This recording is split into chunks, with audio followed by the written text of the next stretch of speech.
Welcome to Phayul Open Interviews, a new series of interviews where we ask your questions. For the first interview in the series, we are honored to have our very own Kalon Tripa Dr. Lobsang Sangay. Dr. Singala, welcome. Thank you, Shera Wasala. Let me first begin by asking, you are the secular leader of a deeply religious and deeply historically religious country. So has that weightage really sink in? How do you feel? I've been asked this question a few times.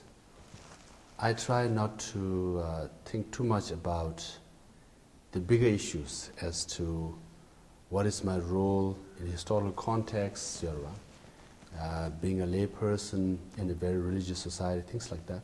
I think that people should decide. Having said that, as you rightly pointed out, our society is very religious, and I'm also, a bit religious in the sense, at least culturally religious, because we went through Phayul Open. We had our morning prayer and evening prayer sessions, so we know some drama and some prayers by heart. So when someone passes away, and some when we have to meet, I know my Peja quite well, at least the Phayul Open Peja. So in that sense, I do feel comfortable. Having said that, I don't claim to know much about religion or Tsingema or Tsechima, things like that. So I'm doing the best I can. So sticking with the secular aspect of your leadership, I have a question from Tenzin Sonam, noted filmmaker and political commentator. So Tenzin asks, in the context of His Holiness the Dalai Lama's recent devolution of political authority and his attempt to separate religion and politics, I am curious to know what the situation is with regard to the Nechung Oracle. Until now, the Nechung Oracle, as well as the Gadong Oracle and the Lama Oracles, has been the state oracle of Tibet and has been consulted on matters of state. As you are new Kalon Tripa and as the head of a secular democracy, will you and your administration continue to consult the Nechung Oracle on important state issues, or will the historic role of the state oracle now come to an end? Well, I'm a Tibetan, I'm religious, so we do believe in oracle and Buddhist spirituality in general. So as being the new Kalon Tripa, I have to follow certain traditional norms because I was handed over the seal of the 7th Dalai Lama. Along with it, certain tradition and custom practices come. So consulting Nechung Oracle and other deities, it seems to be part of it. So, but definitely, as per the tradition, I think once or twice a year, we have to consult Nechung Oracle, and I will. But having said that, it doesn't seem to be way the Tenzin Sonamla is interpreting that you ask, Nechung Oracle certain issue and seeks advice. So far, my experience has been, you ask for Nechung Oracle to come, and he comes and gives you advice, or at least his wisdom, and you look at it, and based on that, you decide what you want to do. Not necessarily that whatever Nechung Oracle has said, you have to follow every word, things like that. And then, from my experience, most of the things that Nechung Oracle or Terma, Tsrinchenga have said seems to be very general, seem to be general and positive, sometimes quite instructive. So is it okay to say that the Nechung Oracles, well, the oracles in general, would be playing a more customary role then? I can't say more or less, but I'll follow the tradition. Because you see, on the one hand, I'm a lay person and I'm secular-minded, yet being a Tibetan religious. So I have to follow the tradition which has been going on since 7th Dalai Lama, because I have the seal and follow the tradition. Very good. So before you took oath, the situation inside the exiled community had a dramatic change. And one of the most heated debated topics was the change in the Tibetan name of the Central Tibetan administration from Tsenje Pyoshung to Phimi Tiksu. So Lobsang from Dharamsala wants to know whether you personally believe that, do you think that it was a democratic move by the Tibetan parliament to nullify the decision against name change of the Central Tibetan administration made during the special general meeting? For the record, I was, I think, in the 7th subcommittee. On the very first day I came out, on the second day I think I came out and said we should keep the term Tsenje Pyoshung, not just once, twice. And in fact, our committee voted unanimously to keep the term Tsenje Pyoshung. Then yes, it was debated in the parliament, and they decided to change it to Phimi Tiksu. Now, you know, parliament is the elected body of the people, and they do represent the people. So it's for the people to decide, and the parliament decide. And also, technically, as the executive head, I have to abide by the decision made by them. So I'll have to abide by the decision Phimi Tiksu, which I use now. So right now in the power corridors of Khanki, it is whispered that in the next sitting of the parliament, we might perhaps see another change in the name, not just from the expected Phimi Tiksu to Pyoshung Tiksu, Tsenje Pyoshung Tiksu, but then still a more prominent name, Pyoshung, Tibetan government, just Pyoshung. So personally, what do you feel about that? So now that personality part has gone beginning on August 8th, you see. I did make a statement when I was in DC, along with the speaker, Samduru Muche. That is also, it's on the record. But it seems I have spoken out of turn. So let's wait till September 16th. Okay. And most likely, as you said, there is likely to be a debate, and I hope so there is a debate. And it's for the parliament to decide whether to whether to use or change or term that you use or something else. So there are a few terms being thrown around. Hopefully, there will be debate, and if it is, so we welcome debate. So you're not revealing your personal choices? As I said, I already did in Washington, D.C., but it seems I have spoken out of turn. As per the protocol, as per the constitutional mechanism. So it's best I don't say it. Now, if people are really interested, what I think, they can talk to people in the 7th committee and also the people who are there at Washington, D.C. But as far as I'm concerned, as the Kalon Tripa, I have to abide by the parliament's decision, which is Phimi Tiksu. Okay. So sticking with the name change, Shingsa Rinpoche, one of our monk activists, he wants to ask whether we have talked about future and present advantages or disadvantages of the recent change in name from Tibetan government from Pyoshung to Phimi Tiksu. Leaving those aside, how do you view the name change from a historical point of view or the historical significance of it? I think it's too early, History is normally judged after a long period of time because you have to go through the implications, short, mid, and long-term implications. Then you can see why the changing the term, mattered or not. And as you pointed out in the previous question, there's likely to be a debate and perhaps a change in the coming session. So let's wait before we make historical comment. Okay. Now, moving on to one of the most heartfelt and maybe I should say sad issues of our struggle, the sacrifices being made by Tibetans inside Tibet. Since you took office as well, Sawanula sacrificed his life. So one of our monks from Kirti Monastery, Kanya Siring, he wants to ask this question. A huge majority of Tibetans in Tibet oppose China's Tibet policies and have expressed their opposition at the cost of their lives and security. How and in what ways do you, as the leader of the Tibetan people, think that Tibetans in Tibet should express their opposition to the Chinese policies?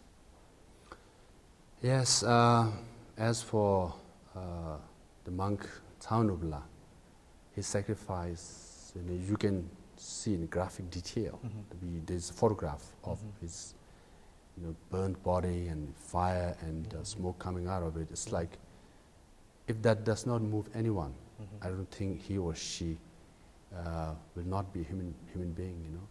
It was a very moving picture, and also the sacrifice is made by a monk and many in Kirti Monastery as well.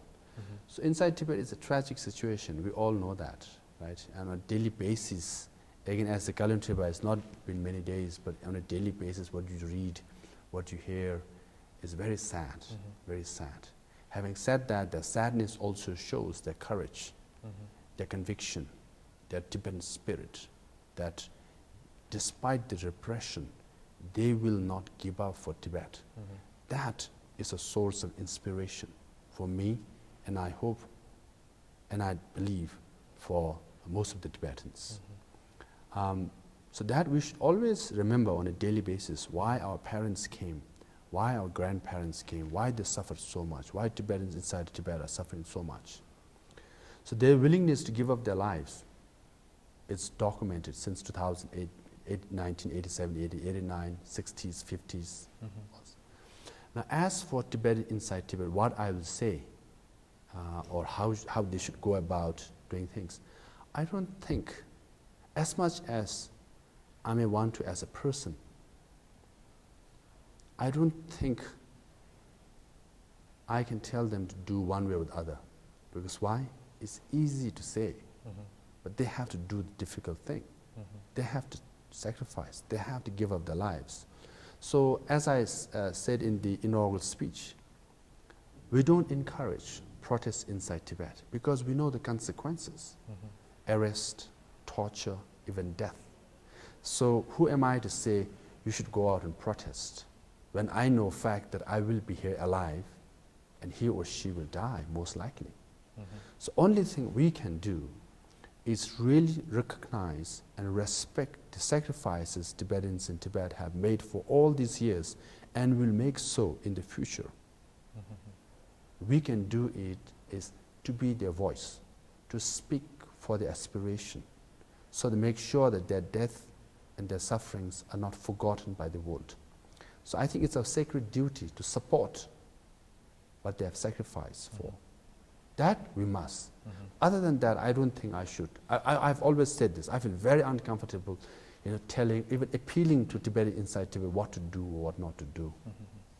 Okay. So one of the major problems that the Tibetans new arrivals who face here in the exiled community is the issue of security as well as welfare. So Lukharjam, a former political prisoner and vice president of the Gujusum political prisoners movement, wants to ask you this question. What do you have to say to the Tibetan refugees who continue to escape out of Tibet? And what would your administration do for the security and welfare of the new arrivals regarding their registration certificates? Now, as for the new arrivals, recent new arrivals, a registration certificate is not a big issue because as soon as they come from Nepal, I've been to the reception center in Lower Dharamsala, and the officials from the Indian administration come and register them. They get their registration in few months' time.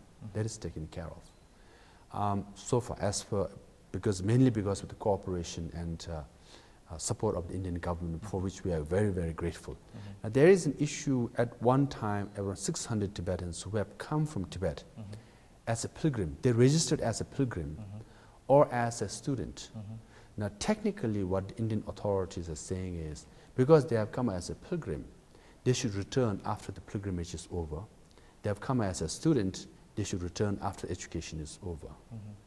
So there is this case of 600 at one time. Now I think there are around 300 or so. We are working on it with the relevant Indian authority. And hopefully we'll be able to resolve this. But it seems to be quite difficult because technically they have registered as a temporary visitor. Now, technically you are expected to return. That seems to be an issue. We're still trying to sort this out, and hopefully we can handle it. But good news is, for those incoming new arrivals, they are coming, and then this pilgrim and student technicalities, we have kind of sorted it out. So they won't be facing much problem. And under your administration, would you envisage any new rehabilitation programs, especially for the former political prisoners? Yes, yes, I will do the best I can. There are already some programs, for the former political prisoners, if they have health issues, for education, for all that. And yeah, we have, we all know cases of unemployed recent arrivals. How can we give them vocational trainings? How we can give them, an extra skill so that they can get jobs. Having said that, we should also recognize that quote-unquote recent arrivals have been happening since 1980s. And many of them are very well rehabilitated and fully employed. If you look at Tibetan Children's Village, many of the teachers and staff members are from our recent arrivals. And then if you look at the Kangi administration also of 565 or so full-time employees, I think, if I'm not mistaken, around 100 are from Tibet. So if you look at Jiddu, I think 30+%, large number of them are. So we have Private Secretary of His Holiness, who is a recent arrival, representative of Taiwan, and each of the officers of Tibet, we have Chinese outreach efforts where they are members. If you look at Minzikang, many members are from recent arrivals. If you go to monasteries now, many are from Tibet. So as much as we should do more to help recent arrivals, because they have left their home, their family, so many things, sacrifice a lot. So while they are here, we should try to take care of them. Having said that, we have done to the best we can with many who are already here, and they acknowledge so. Okay. Enshrined in the Tibetan Charter is that one of the main responsibilities of the Kashak is to find a way to resolve the Tibetan issue. And regarding that, we have had a dialogue process which has remained more or less redundant for the past couple of years. So regarding the Sino-Tibetan relations, Yudun Okasang, a sitting member of the parliament, she wants to ask this question.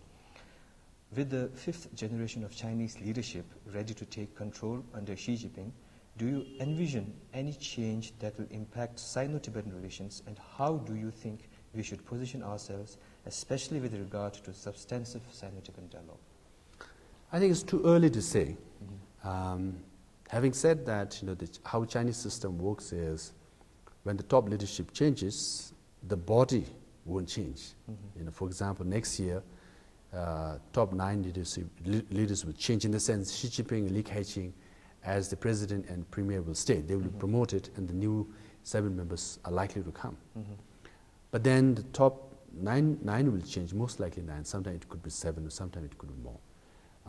Because from what I hear is 3 members are more or less set. No, 6 members are more or less set. That three seats are still being fought for or competed for by different factions. And Boshilia from the Chongqing municipality is not considered front runner, but one of the one of the potential members. So let's see what happens. Once that settles down, then we have to see which person, which faction has majority in the standing committee of the Politburo. Then the premiership will try to change his government, and the party secretary will change his party. And cumulatively, we will see a lot of changes happening in 2012, 13, perhaps the 14th. We will have a clear idea as to which faction or which person came on top. Then we have to see whether the hardliners are on top as usual, or perhaps a moderate wing or not, or a populist or not, or a princeling or not, or more military personnel or security personnel at all. So we have to take into consideration. So it's all hypothetical, right? So only in 2013-14 we will know. But from what we hear about Xi Jinping, some say his father, is because of his position as the but the theory is that he was the chair of China's Political Consultative Conference, National Political Consultative Conference, which is the head of the United Front. United Front comes under that. Then he had dealings with late Panchen Lama and perhaps a soft leaning towards Buddhism in general, and Panchen Lama in particular. All these are theories. You know, when we heard that Hu Jintao was going to be the next president, some theory was that he spent at least 3 years, not 3 years, but at least 3 months a year, 9 months in Tibet Autonomous Region as the party secretary. He had a lot of Tibetan friends, and perhaps he knows the issue very well. He does know the issue very well. Actually, he is the most knowledgeable Chinese leader who knows about Tibet, relatively speaking. But we know the martial law happened, all the things, and deadlock. So it's too early to say. But from his the speech that Xi Jinping gave in Lhasa on the 60th anniversary of peaceful liberation, he sounded very much a hardliner. So it seems it might continue that way. So you're staying with the Sino-Tibetan dialogue. As you rightly pointed out, it might take a year or so for things to pan out. So Tashi Wonjula, editor of The Voice of Tibet, he wants to know what would be your next move towards China if they don't accept the talks with the representatives of the Dalai Lama within 1 year? I will let him know in 1 year time.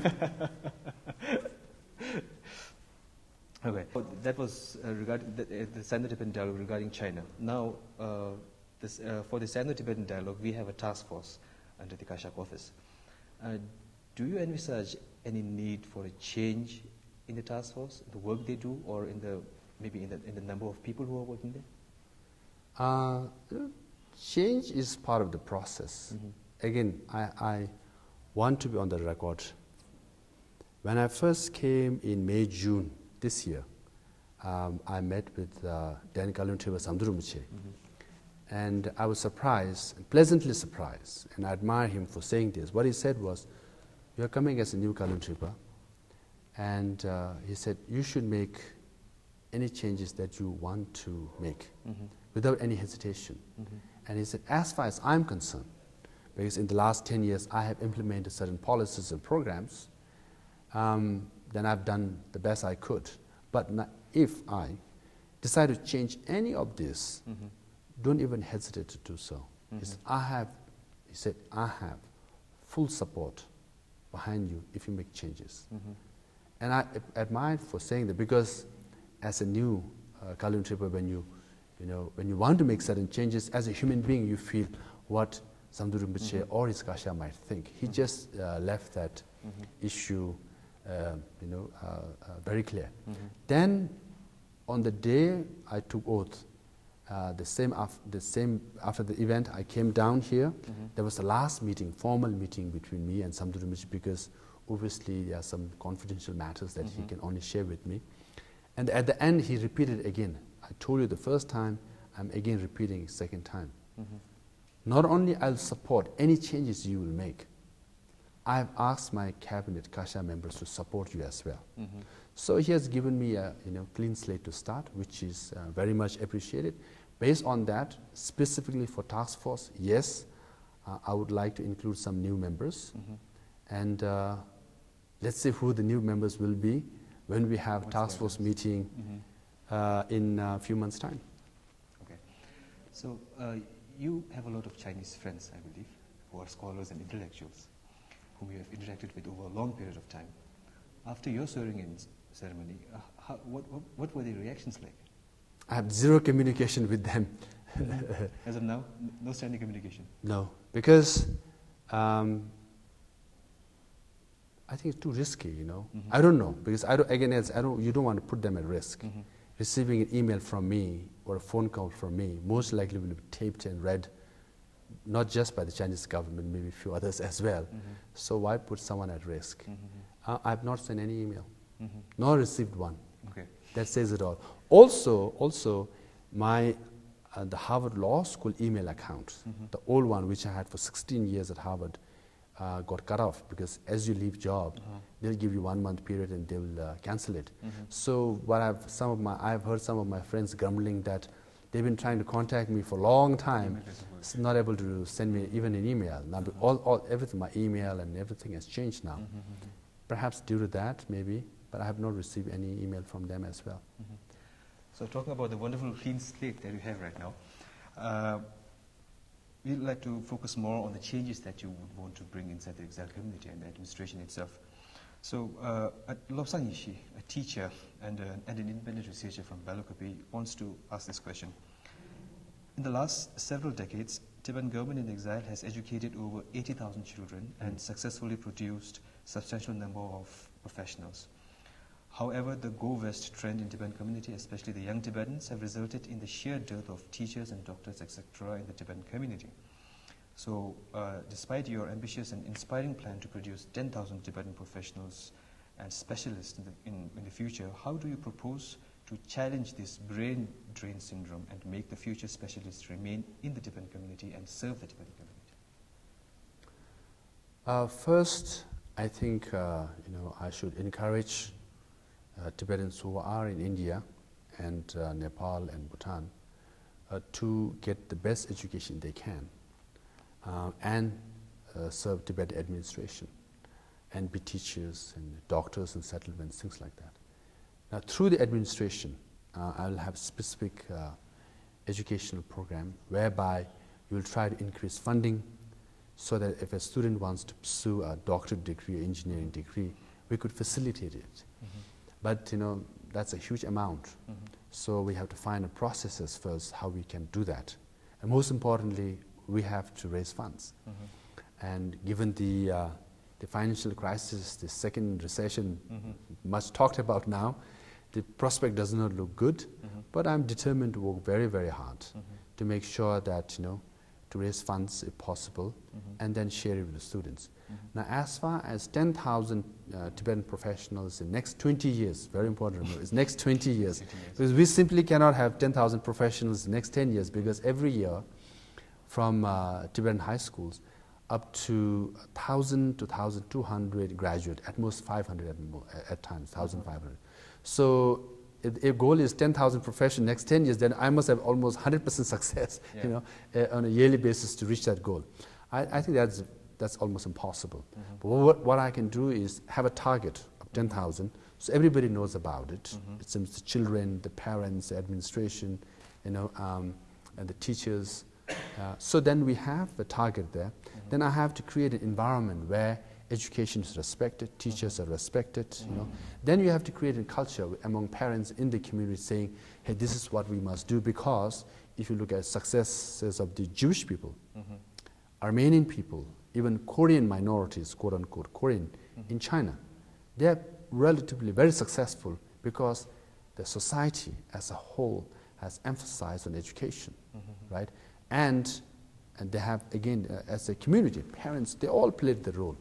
So I have to do that. Again, I'm willing, I'll do the best I can, but also now everybody has to come and create a culture where it becomes a part of a culture that if you don't get doctorate degree, engineering degree, or at least a professional degree, parents think I have not done my job, administrators think they have not done their job, and the children and teachers think they have not done their job. So that kind of culture has to be created. That is prevalent in Jewish and Armenian community like that.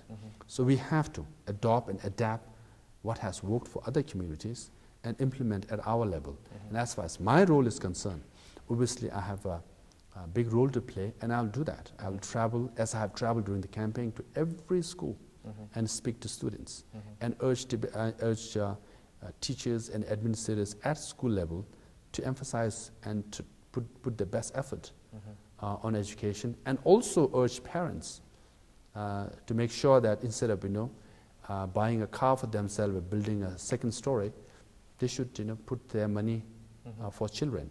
So that I will do the best I can. Hopefully, when this 10,000 professionals, if not in 20 years, at least few hundreds that we might have down the line, then we will have number of teachers and number of doctors who will stay here and work for the administration, work for the settlement, and stay on as teachers, and Lobsang Sangay himself being a good teacher and his wife being a good teacher. And I have tremendous respect for all the teachers. I, for myself, is a product of those Tibetan teachers who work very hard and perhaps beat me up a few times as well. But no regrets, no complaints, because now I've done relatively little well. So hopefully, I try to share my story all the time. I came from humble background, very challenging. But I'm sure many younger Tibetans will take inspiration from many successful stories. We have plenty, and then become successful professionals. So recently when you spoke to the staff of the Central Tibetan administration, I believe you said that you will try to accommodate people who are specialized in their jobs to do certain specific kinds of jobs. So do you think that is also a part of the effort to retain professionals? Yes, because as Samdhara Rinpoche said a few times, during his first term, almost 50% of Tibetan staff, the staff members of the administration left for good. I don't know what is the percentage second term. So the retention issue is there. So how do you retain the best and the brightest and hardworking, experienced people? Because you can always recruit new, but then the amount of time it takes, train them, get them into the system, that also costs a lot of money, but also it's a difficult process. So to retain as many staff members as possible has to be a priority. To do that, now, and as I've said, I'm a very pragmatic person. I don't have a particular set of ideology or philosophy. I do, but I'm not what you call ideologue person that way. I'm more pragmatic in nature. So I said I will try to accommodate as per the interest, experience, and education. So if someone says I've gotten my degree on education, and that's my interest is, and I have experience, or one or two of this, then I want to work in the education department, and I'll try to accommodate that. Having said that, what I've shared is I'll do a survey first. Maybe I'll have one-page form, and they'll fill up and say what is their preference, interest, and also which shija they want to go as well. So then we'll collect the data. Would the shijas include the foreign countries? Shija means Tibetan shija. That's how we define here. So now, if everybody, or rather majority, a large number of staff members, if they choose, let's say DIR, Department of Information International Relations, and hardly any for the Home Department because they don't want to go to shija, then we have a problem. Then I can't do much about it. Or no one wants to, or they want to go only to Belagopi shija but not to other shijas, remote shijas, then we have a problem. So after doing the survey, perhaps I will have a better picture as to, whether we can professionalize the administration or not, given in the sense, as per your profession, as per interest, as per experience, you work in a particular department or not. The idea being that if you are given a choice to work in the particular department where you are interested to work, then perhaps you will take more initiative on your own, and you also have a set direction. Okay, this is the department I'll be spending most likely, hopefully, the rest of your life, if not next 10 years, 15 years. Then you say, okay, I know where I'm going, this is what I've studied, this is what I've experienced, this is what I'm interested in. Then perhaps you will take self-initiative. And then also, you enjoy working in the department. You get this job satisfaction. Then perhaps the retention capacity, will increase from, instead of 50%, the resignation for good, hopefully I want to decrease it to 45%, So then perhaps progressively over a year, over a few years, perhaps then it decreases to 45 to 40. So that's the goal. That's not the goal, that's the idea. Once implemented, we will see what happens. To see that. Yes. So staying with the new policies with the administration, under your administration, Tenzin Sundula, activist, wants to ask this question. Firstly, congratulations. You make us, the new generation of Tibet, proud with your education, smartness and grace. Making the decree that all staff in CTA must stand for the middle way policy or quit office, and clinically separating the NGOs from the administration the former Kalon Tripa maintained a strict regime for middle way policy seeking autonomy from China. Granting that you are following the same political stand, how liberal would you be in your ways of working?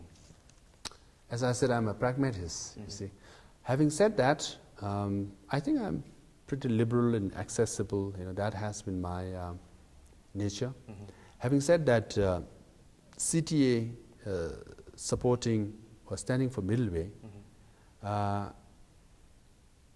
it's mandatory because the parliament passed the legislation saying middle way is the policy, and the administration has to implement what the parliament passed. Now, requiring the staff members to subscribe to middle way, it's also an administrative process. For example, Tibetan Youth Congress stand for independence, and by that stand, it is assumed that all its members subscribe to independence. So different organizations can have different stand, and you expect and you assume different members subscribe to the same stand. Similarly, CTA, as per the legislation of the Tibetan Parliament, stand for middle way, and you expect the staff members to subscribe to the middle way policy. Having said that, I will not test them, or there will be no exam as such, because it's useless, because one might write, I support middle way, and do the things he or she wants to do, right? So I don't see the requirement for that, but you expect people to subscribe to the stand the administration it's mandated to stand for. How closely would then be your administration working with the different NGOs that we have? As for different NGOs, I'm yet to formulate a clear policy as such. Having said that, everywhere in the world, NGOs and government administration work separately. Because idea being, you have different stands, you have different ways of doing things. So if NGO intervenes in the government, they can make suggestions, recommendations, things like that, but the government has to have the independence to adopt or not. And then if government intervenes in NGOs, if NGOs started listening to government too much, then they become gongos, right? And vice versa. So the stand has to be clear. Having said that, again, at a practical local level, I've been to many shijas, perhaps at a very local level on certain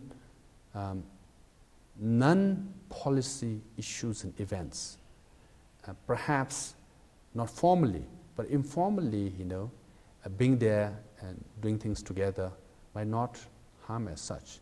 But formally, when it comes to policy issues, I think maintaining the separation is good, because if governments start intervening NGOs, then you might influence the policy, and vice versa, So the policy stand, I think one should remain separately. Administratively and functionally, one should also function autonomously of each other.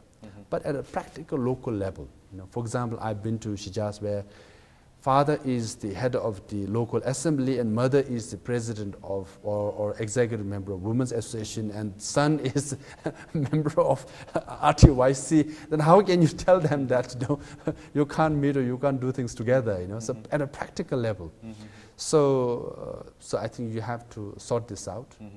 So let's see. I'll have to discuss, formulate my kasha, and then discuss with them and get their opinion, and make a decision based on their input. Now, rightly, as you said, formulating of kasha, one of the most speculated events.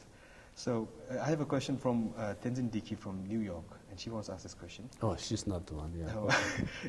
You have maintained that you will try to accommodate equal representation from the 3 regions of Tibet, with also gender representation. Don't you think that such a move to fulfill equal representation compromises on the quality of the candidates? Because we know that constitutionally you are not required to form a team based on regions or sects. So do you think there would be a compromise on the quality? No, I've said this often, again and again, that competency and the capability, their dedication, their integrity will not be compromised. Whoever I select has to be competent, capable, dedicated person of integrity. Then, I said, if I can have of 3 regions, not equal representation, at least a member from 3 regions, and a woman representation, then it's all the better, you know, because it reflects and represents the community as a whole, inside and outside. Then you can function much more effectively, because at a practical level, efficiency is very important. But at a political level, symbols matters, right? So for me to say, my Kashak has members from all 3 regions, and women gender as well, that's a very powerful statement, because as much as we think about, you know, in qualitative sense, but the political message that we have to send to Beijing and to Tibet is very important. So competency will not be compromised at all. But I'm happy to say, and I'm doing the best I can, and I hope to have representation from all 3 regions and a gender as well. Sure, sir, you're doing the best, and here's hoping and wishing you all the best for all the endeavors that you have in the future. Thank you so much. Thank you very much for Phayul and Sherab Wasila for inviting me and being the first guest. Yes, you are. And you did a fantastic job, and you will do sir. only much better. Now, next time we will have PNN Phayul. Hope the next time would be soon as well, sir. Hopefully, yes, why not? Thank you very much. Thank you very much. Appreciate it.